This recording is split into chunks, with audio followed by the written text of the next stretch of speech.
Hi, welcome back to my channel. ఈ రోజు వీడియోలో లేటెస్ట్ గా తెలుగు మూవీ అప్డేట్స్ ఏంటో చూద్దాం.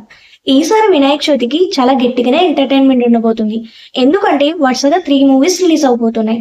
అందులో ఫస్ట్ ఏంటంటే విజయ్ గారిది ద కోర్ట్ మూవీ సెప్టెంబర్ 5th రిలీజ్ అవబోతుంది. ఇంకా నారా రోహిత్ గారిది Sundarakanda movie September 6th release అవబోతుంది. ఇంకా దుల్కర్ సల్మాన్ గారిది Lucky Bhaskar movie September 7th release అవబోతుంది. ఈ movie first September 27th fix చేశారు. కానీ ఎన్టీఆర్ దేవరం మూవీ సేమ్ డేట్స్ లో ఉండడం వల్ల లక్కీ భాస్కర్ టీం ప్రీపోన్ చేశారు. ఈ 3 మూవీస్ లో మీరు ఎంతగానో వెయిట్ చేస్తున్న మూవీ ఏంటో కింద కామెంట్ చేయండి. ఇంకా భారతీయుడు 2 మూవీ టికెట్స్ బుకింగ్ తెలంగాణలో ఓపెన్ అవబోతున్నాయి. దీనికి సీఎం రేవంత్ గారు కూడా రెస్పాండ్ అయ్యారు. అంటే దట్ మూవీకి భారతీయుడు 2 మూవీ డ్రగ్స్ కి అగైనెస్ట్ గా ఉందని ఎక్స్ లో ట్వీట్ చేశాడు.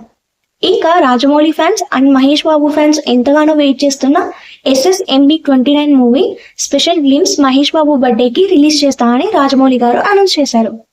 గెటప్ సీను గారి రాజు యాదవ్ మూవీ థియేటర్స్ లో May 27th రిలీజ్ అయింది. కానీ ఇప్పుడు ఆహాలో OTTలో రిలీజ్ అవబోతుంది. ఇంకా డేట్ అనౌన్స్ చేయలేదు. మేబీ నెక్స్ట్ ఫ్రైడే అనౌన్స్ చేసే ఛాన్సెస్ ఉంటుంది. భారతీయుడు 2 మూవీ ప్రీ రిలీజ్ ఈవెంట్ లో డైరెక్టర్ శంకర్ గారు Ram Charan game changer movie గురించి రెస్పాండ్ అయ్యారు. ఈ మూవీలో నేను మాత్రమే పార్ట్ కాదు, ఇందులో ఎడిటర్స్, యాక్టర్స్ అండ్ ప్రొడక్షన్ అందరూ కలిసి తీస్తేనే మూవీ కంప్లీట్ అవుతుంది. సో ఈ మూవీ త్వరలోనే కంప్లీట్ అవబోతుంది. కంప్లీట్ అయ్యాక మేము అనౌన్స్ చేస్తామని కూడా చెప్పారు. ఇంకా రీసెంట్ గా OTTలో స్ట్రీమ్ అవుతున్న మూవీస్ ఏంటో చూద్దాం. మీజాపూర్ సీజన్ 3 ఇప్పుడు తెలుగులో స్ట్రీమ్ అవుతుంది. అది కూడా అమెజాన్ ప్రైమ్ లో స్ట్రీమ్ అవుతుంది. ఈటీవీ విన్ శశిమధరం తెలుగు వెబ్ సిరీస్ స్ట్రీమ్ అవుతుంది.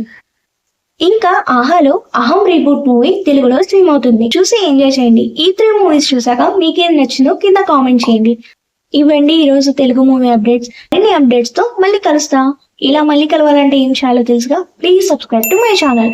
ఇంకా మీకు ఏ టాపిక్స్ మీద వీడియోస్ కావాలో కింద కామెంట్ చేయండి. సో నాకు నెక్స్ట్ వీడియోస్ ఏం చేయాలి అని ఒక ఐడియా ఉంటుంది. Thanks for watching.